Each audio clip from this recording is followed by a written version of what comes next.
जी, अॼु आइनी अदालत में कारूंजर जबल मुतलिक़ केस जी ॿुधणी थी आहे। ऐं आइनी अदालत में अॼु पहिरीं ॿुधणी हुई। उन मौक़े ते जस्टिस अमीनुद्दीन जी सरबाई में 3 रुकनी बेंच हिन केस जी ॿुधणी कई आहे। अॼु अदालत आॾो सिंध हुकूमत जे तरफ़ां रफ़ाकत ख़ान जेको एडवोकेट रिकॉर्ड आहे उहो अदालत आॾो पेश थियो, जंहिं पारां मौक़ुफ़ इख़्तियार कयो वियो त असांजो जेको वकील आहे सलाउद्दीन, उन पारां वकालतनामो वापसि वरितो वियो आहे।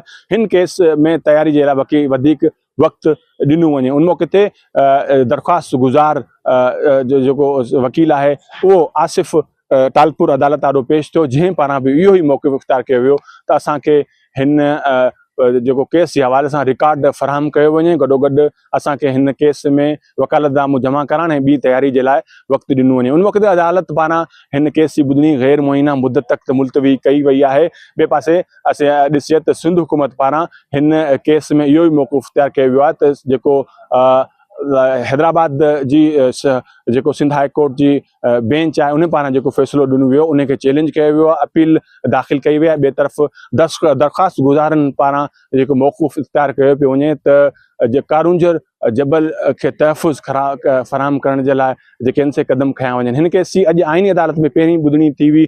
उन मौक़े ते वकीलनि पारां वक़्तु घुरियो वियो आहे केस जी तयारी जे हवाले सां। गॾोगॾु सिंध हुकूमत जे वकील पारां हिन केस में वकालतनामो वापसि वरितो वियो आहे। हाणे ॾिसे त ईंदड़ जेका ॿुधणी कॾहिं थिए थी ऐं वधीक उन ते कहिड़ी जेको आहे सो कार्रवाई थिए थी। जी।